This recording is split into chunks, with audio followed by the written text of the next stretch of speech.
Welcome to The State of Us. Beyond mainstream cable news and party lines, with a millennial and a boomer, The State of Us pushes past the noise and uncovers all the issues that matter. Here's your host, Justin T. Weller.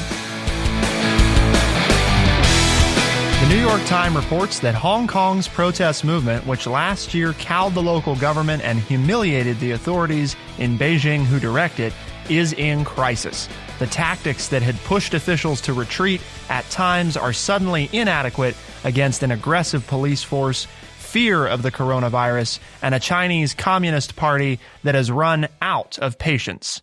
Many protesters feel they have exhausted their options. So today we're going to look at the danger of the situation in Hong Kong and why it's relevant to the U.S. With recent moves by the Secretary of State and potential upcoming moves by Congress, it is quite likely that we are going to further dive into this situation, and there's a very real possibility that that will impact negatively our relationship with China, which, as hopefully our listeners know, has the ability to pretty much impact all sorts of things in our day-to-day life, and that's what we'll be looking at today. But of course, no conversation on Hong Kong independence and China would be complete without. TrueChat senior historian and an educator of more than 30 years. Here is your friendly redneck liberal, Lance Jackson.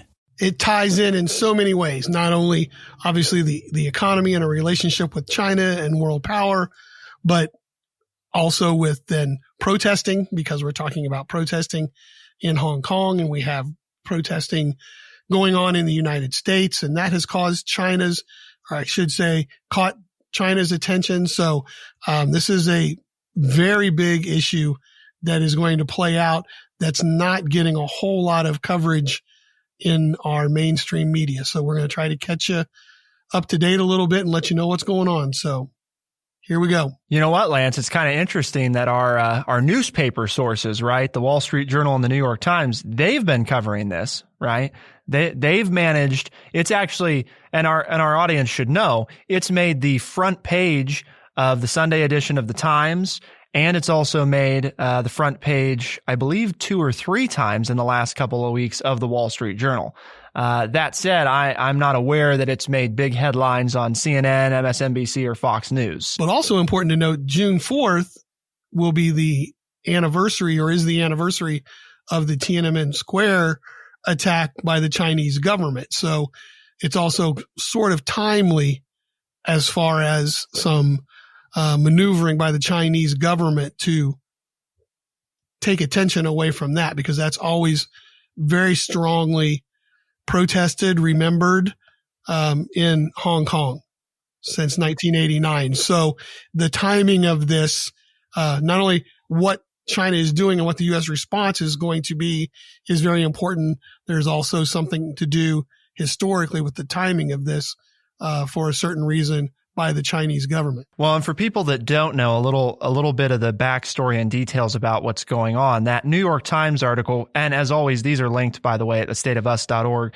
We're going to be referencing a New York Times piece, a Wall Street Journal piece. And in the second segment, Lance, of today's show, we're going to get to hear a little bit from Senator Cotton, who spoke with the Wall Street Journal about this very topic. He's also kind of been leading some of the efforts in Congress. So we're going to hear from him. Senator from Arkansas who's very hawkish about China. So just in case our listeners aren't familiar with him, he's one of the leading hawkish voices on China, and he is senator from Arkansas. So will be interesting to hear what he has to say on these topics. That New York Times piece continues and explains that the Chinese government's plan, which is to impose security laws on Hong Kong that could curtail the city's civil liberties, has the freewheeling and decentralized opposition movement seeking not only a next move, but a new vision. So what's happened over the past few months, these protests, and Lance and I covered them when they got started, they had a different tone. They were worried about an extradition order that basically made it possible for citizens in Hong Kong, to be taken back to China's mainland and tried there, instead of in the very different judicial system that existed at the time. in Hong Kong. So they took to the streets to protest that, and it developed into more of a protest, I think, about what Hong Kongers see as the Chinese government's overreach into their, what is supposed to be a semi-autonomous region. And that's where it goes on to explain that it's kind of evolved into this campaign for democracy. And even though that's a long shot, targeting a local government whose leadership is only accountable to Beijing, China's direct intervention has made the challenges even more explicit, forcing a more fundamental reckoning about how to fight back and what the goal is, and whether or not it's even worth it in the first place. So these are some of the things that these people are grappling with right now in the face, Lance, right, of the coronavirus and everything else that's going on in their country. And like you mentioned, the anniversary of Tiananmen Square, which usually is a time when there would be pretty big protests, right? Right, because this is important because these people are trying to stay autonomous from China. And that was the deal when Britain gave up its rights to Hong Kong for a 50-year, back in the 80s. This was a 50-year deal where Hong Kong was supposed to be autonomous. And why should we in the United States care about all of this? Well, because of the autonomy, the United States has treated Hong Kong as a separate entity and trades with it. And there's a lot of money. Hong Kong's become a very important financial center in the world. And the United States trades computer technology, software technology with Hong Kong that it won't give to China because because Hong Kong is autonomous from China. And so with this new law that the Chinese government has come up with, the big question mark, and I guess it's really not even a question with the reaction of Secretary of State Mike Pompeo, but the question then becomes, how much do we trade or continue to trade with Hong Kong as a autonomous country when it seems as if the Chinese government is going to take over and do a lot of things that takes away from that. And so then how does that affect not only the economy of the United States, but the world economy that trades through Hong Kong? Part of the United States' interest, while hopefully that initial indication is clear that when you have a large and first world type country that's, seeking, or a territory inside of one of those countries seeking autonomy or trying to maintain said autonomy against a communist, government,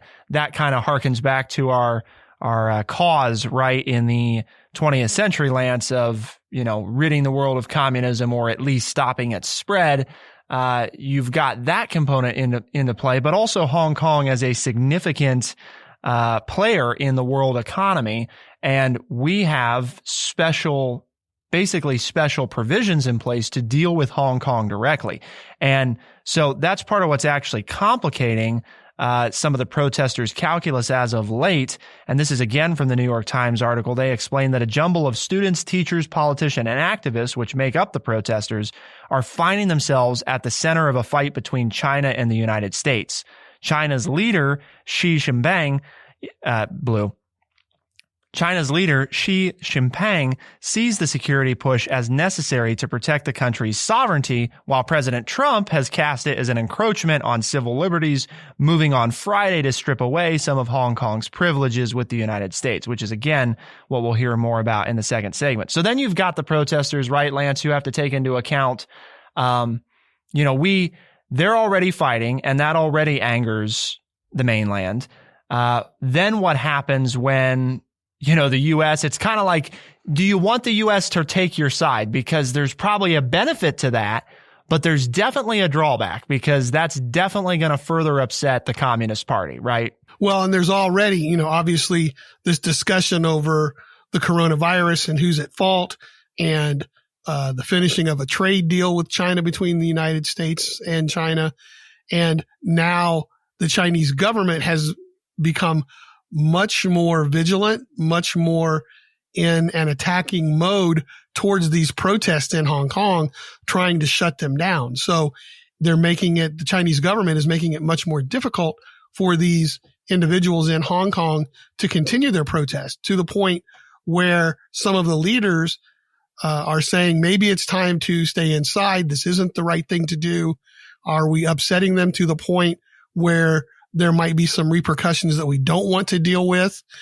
Also, the coronavirus over there, wanting to make sure that it doesn't respread. And so you're right. The protesters over there have an awful lot on their plate to deal with while they're trying to do what they can to see that the rules are followed. And China is basically saying, yeah, well, guess what? We're not going to follow the rules right now because we don't like what's taking place in Hong Kong, even though we need Hong Kong and we need the capitalism that's going on in Hong Kong and we need the money it's generating. We don't like the political atmosphere.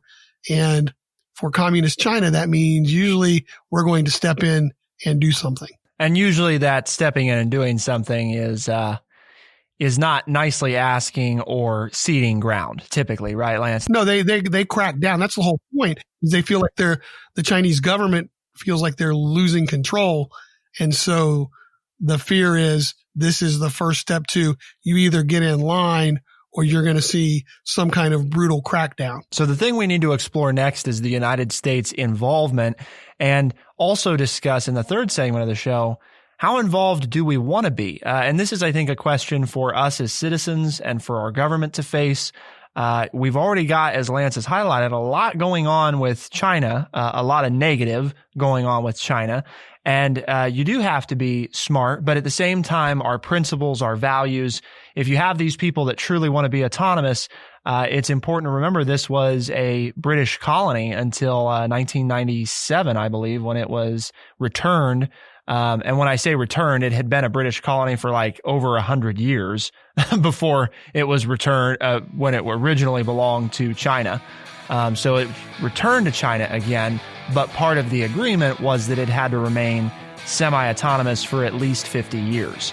And China's kind of basically saying, yeah, we're not going to wait that long because we're not okay with what's going on. So the question remains then, how involved should the United States be? What does it mean for us both economically and from our moral standpoint? To find out, keep it here on The State of Us, and we'll be right back.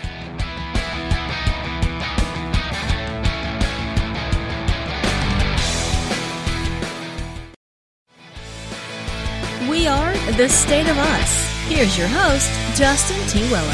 Secretary of State Mike Pompeo says, quote, "It is now clear that China is modeling Hong Kong after itself." He went on to explain this decision, referring to classifying China as a non-autonomous region. "This decision gives me no pleasure, but sound policymaking requires a recognition of reality.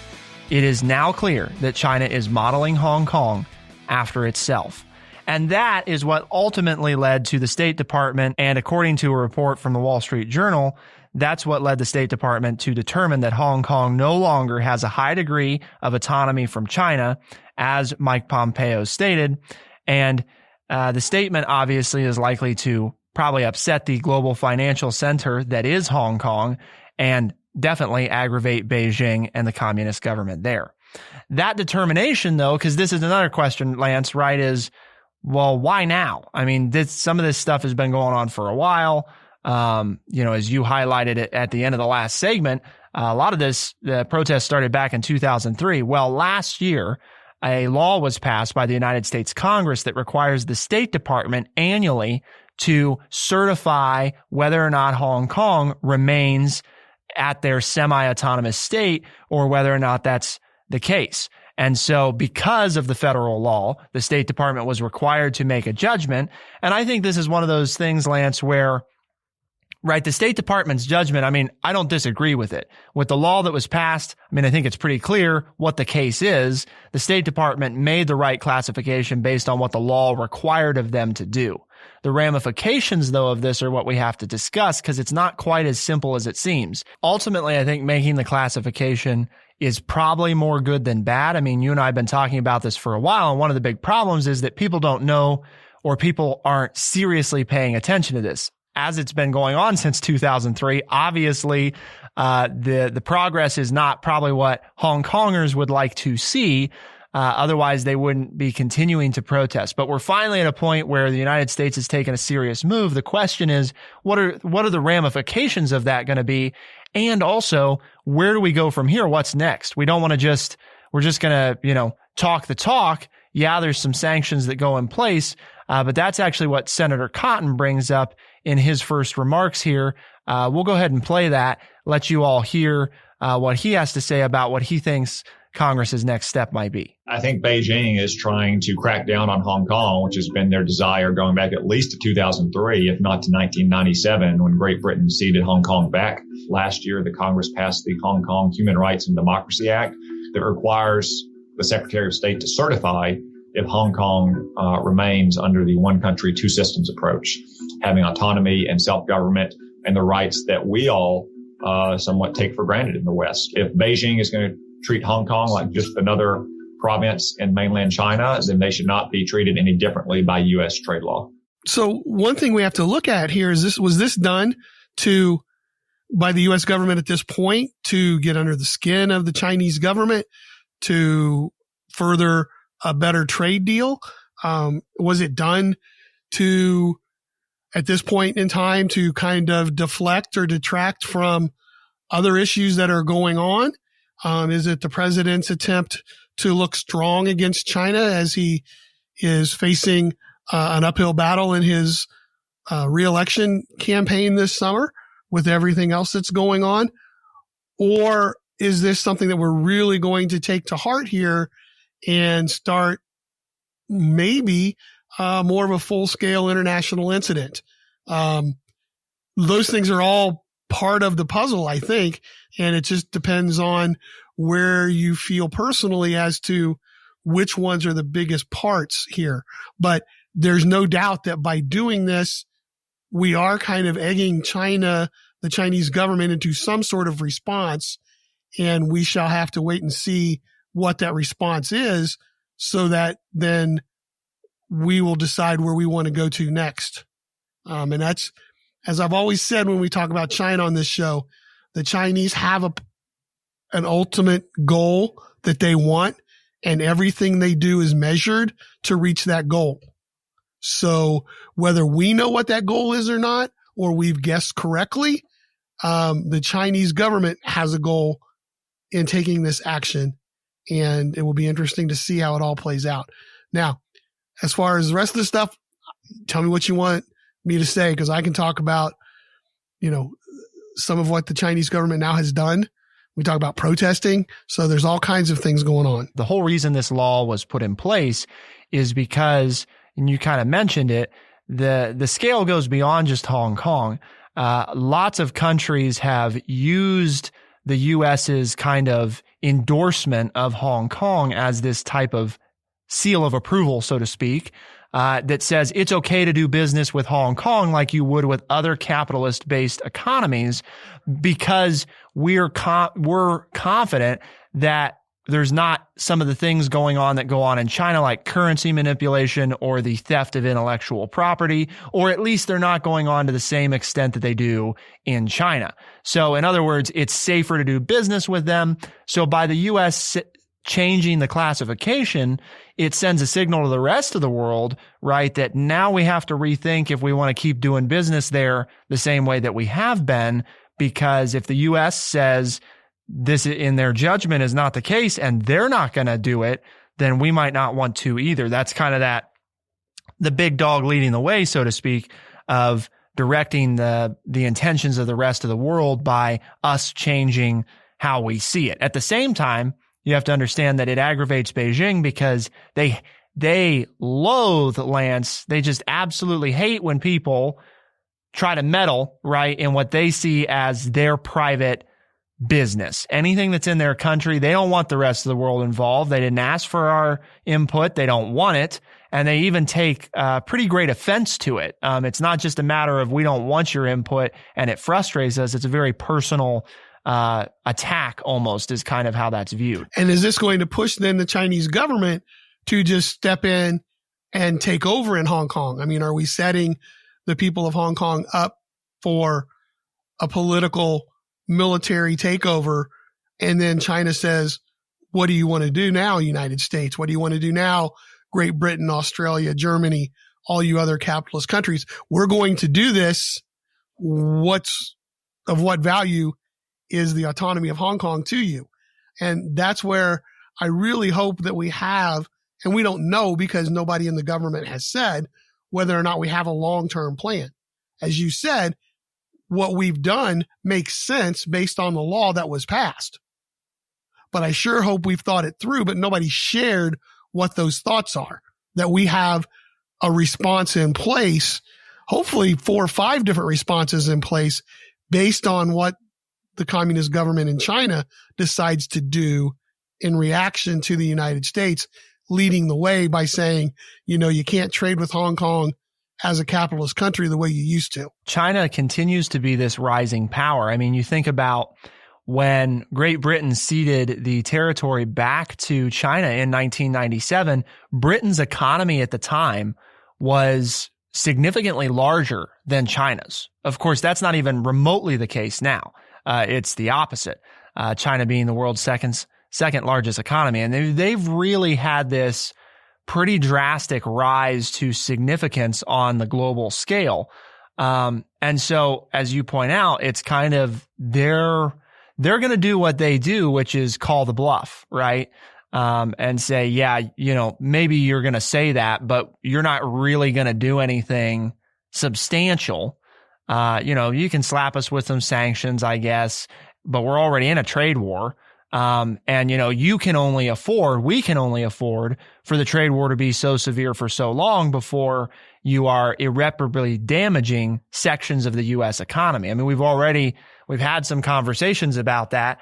Regardless of whether or not you think the trade war was the right move, the way these things tend to work is at some point, the people on both sides are hurting pretty badly. And we know China's willing to let its people hurt.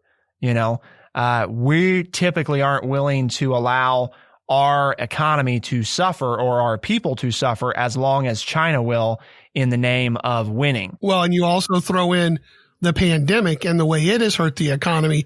You can't take too many arrows, too many darts, because then eventually the sheer number of those arrows will add up to, a major death in the economy or a major, even a bigger slowdown.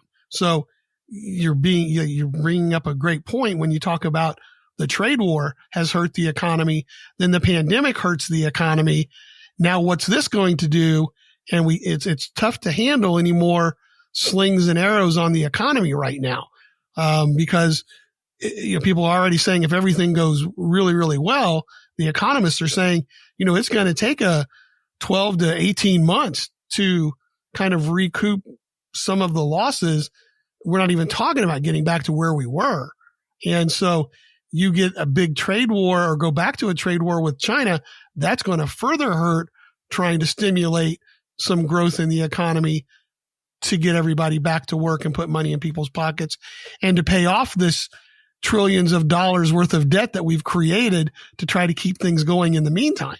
So is that another reason why China chose now to do this? Do they think they have the upper hand because of things that have been going on in the United States, that they're going to be able to do something because the U.S. economy depends so much on what China has to offer? Again, those are all suppositions which we want to stay away from, but all possibilities as we try to figure out where we should go next. And so that's kind of what we have to examine next is where do Lance and I think we should go from here? Because we've tried to cover this, I think, make sure that people have the information they need about it.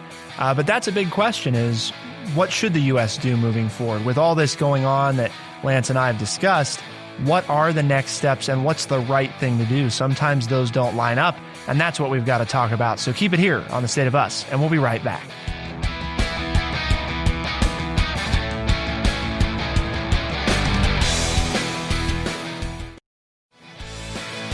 We are The State of Us. Here's your host, Justin T. Willer.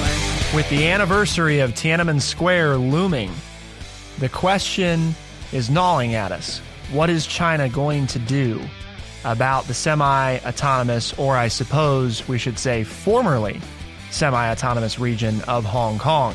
Protests over the last, depending on your perspective, the last several months or the last number of years since 2003, the people there have wanted to maintain that status, and until recently have mostly avoided any direct calls for separation or democracy. Yet recently, those have started to become more mainstream and the focus of more protest speeches as of late. So the question that Lance and I have to discuss now is, with the Secretary of State's new announcement about the designation of Hong Kong, what is the path forward? This is where we are. What do we think should happen next?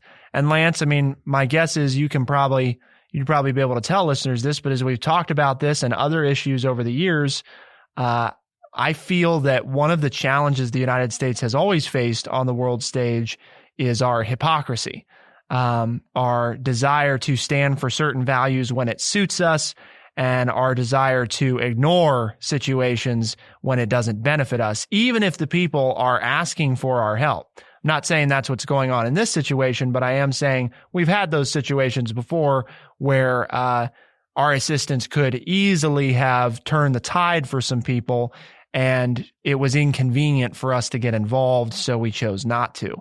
Whether or not we like it, we're definitely involved right now. The question is, when China calls our bluff, which I think is the next thing, which is like, okay, they're not autonomous. So what? What are you going to do? What are you actually going to do?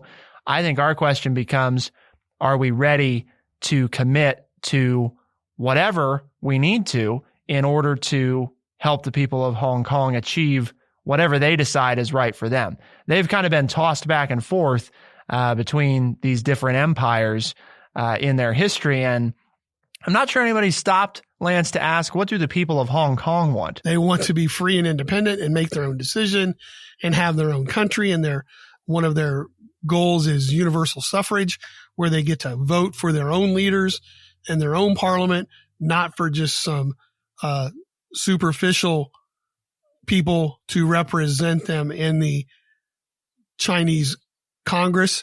So I think we know what the people of Hong Kong want. The problem with the United States, I think right now, and I don't, you can disagree or agree with the policy, but I don't think you can argue with the standing of the United States government right now with the rest of the free world is not in one of its better places historically. So as far as us gaining support from other people, it's going to be pretty much, well, we're just going to have to follow the United States. Whereas before, yes, there may have been some hypocrisy in our government, but for the most part, people look to the United States as a leader in the world.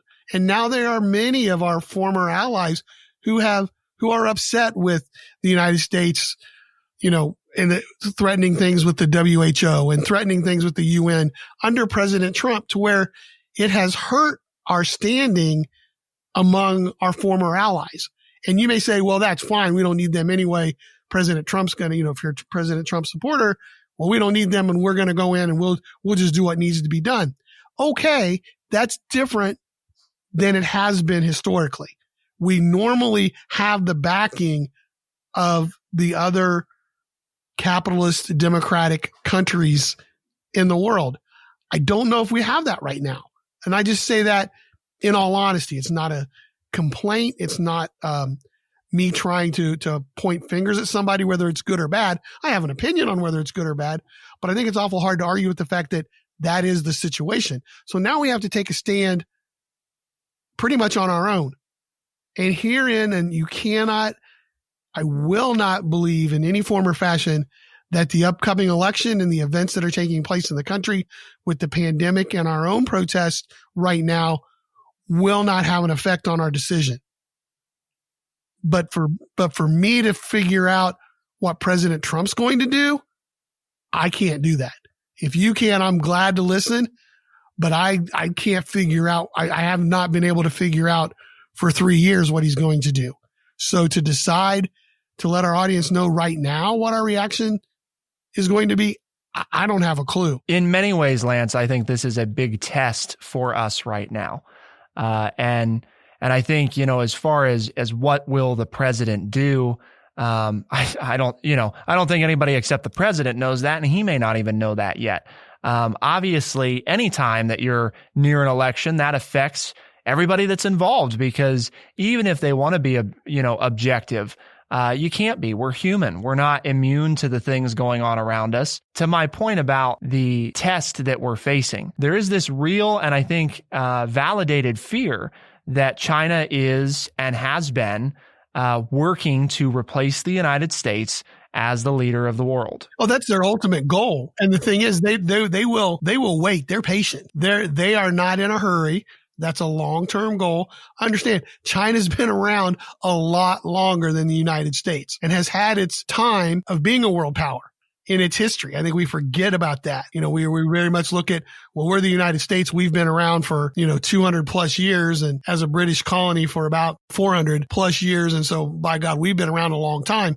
But, as you study, your personal study of the Roman Empire and things like that, you can go way back, and the United States has not been around that long, and particularly as a world power. So we're still growing into the job, so to speak. And China has a long history of being in charge, and they're a very patient culture just by norm. And so I totally agree with you. And I think at some point it's going to happen, right? Because nobody stayed a world power forever. It may not happen in my lifetime or your lifetime, but nobody stayed a world power forever. It has changed hands numerous times throughout the history of mankind. Ultimately, for the past number of years now, China has called our bluff on a lot of stuff, right? We've wagged our finger, or we've done some things on the international stage that are, you shouldn't do that. But we really haven't stood up to China on very much of anything. But I'm wondering how much backroom stuff has gone on historically, because we look to China to keep peace in that region of the world, because they do have some control over some of the communist countries in the Far East. You're right. Publicly, not a lot has been done, but I think there's been a lot of, okay, it doesn't do us any good for something to happen here, and it doesn't do you any good for something to happen here. So we've kind of worked hand in hand to kind of keep the peace. The question becomes, does it become now, are we past where it's mutually advantageous and it's going to become us butting heads openly with the communist government in China? There was, there's a number of historians who believed that the British turning over Hong Kong back to China marked the conclusion of the British Empire as we knew it. That was, there's still some territories, but that was the real end. That was it. That's when it was over. And sure, the UK is still a world player, and they're still very involved in things, and they're still significant, but not by any means like they were at the beginning of the 20th century, not even close. And so I guess, Lance, my concern and my thinking here is we have to be prepared for the moment that is coming, which is when Beijing says to the United States, yeah, we don't care. They're not autonomous, and we're just going to do whatever we want with them because you're not going to do anything, because you don't do anything, or you never do anything that really causes us a problem. I think we have to be prepared for saying, no, we are going to do something this time because we're going to remind you of your place, China. You don't get to just do whatever you want and have no repercussions forever. As far as what that means, there's a lot of other very smart people who have studied China and their long, long history. I'm not one of those people. My history of China is more of a casual acquaintance with others that I've studied, but there's experts on that who could probably formulate something for us that says this is what a strong response to China calling our bluff would look like. So you're going to throw down with China, huh? I guess, Lance, here's my thought on it. If we don't at some point, they'll just steamroll us. I mean, we will have gone down without a fight. It'll basically be like, well, it was too inconvenient to fight them because it would be too hard and it would mean too much hurt on our economy and our people. And that's why China will win, is because they're ruthless. They're willing to do whatever it takes to get back. And yeah, they're not always super fast about it because they know that playing the long game is better than the short one. But, I think it's anybody who doesn't see that China is using the current situation to their advantage in a big way needs to wake up to that, because with the pandemic going on, the world economy in a bad place, I've got to believe that if I can see this as an opening for China, they can certainly see it as an opening for themselves. Well, I disagree. I don't think we make our stand with China over Hong Kong, but we're about out of time. But I'll just respectfully agree to disagree with you right now. And I don't think Hong Kong and the autonomy or semi-autonomy of Hong Kong is the place to make the stand that you're talking about. I do agree that we need to make a stand at some point. I don't think that Hong Kong's the time or the place in the current state of world affairs to make that stand. And I don't think, because of not making a stand in Hong Kong, if we come to that point, all right, I'm not saying we'll come to that point, but if we're forced to come to that point and we don't make a stand, I don't think that gives China a green light to steamroll us. I still think there are plenty of other opportunities to stop China. And I don't think right now Hong Kong's the place to do that. So while I agree with your overall theory, I disagree that Hong Kong is the place to make that stand. I hope you're right.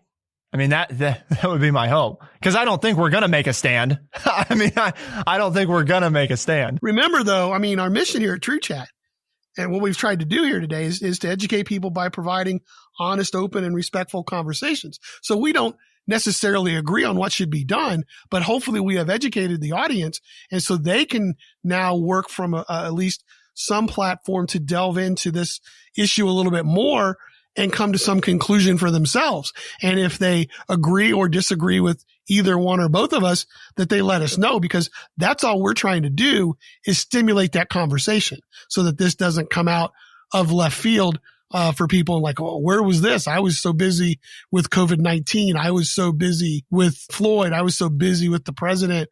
We're just trying to get out there and let people know that there are other things going on that we need to stay abreast of during this time. So hopefully we've done that. And, as we talked about before, if you want people, if you want to spread the news, if you like what you've heard or you don't like it and you want to tell people, hey, you need to listen to these guys because they're kind of scary, putting out some things out there.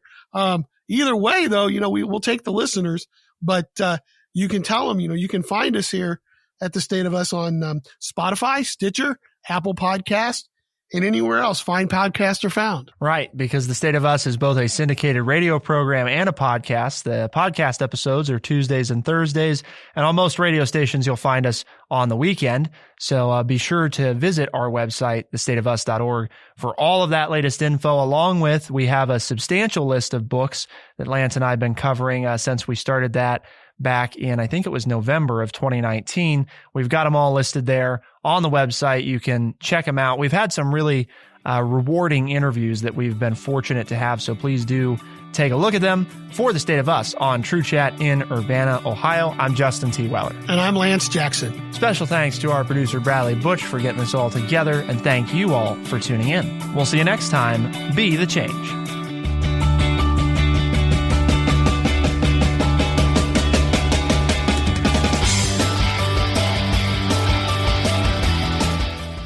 Be sure to check out our website, thestateofus.org, for books, articles, and all the ways to tune in. thestateofus.org.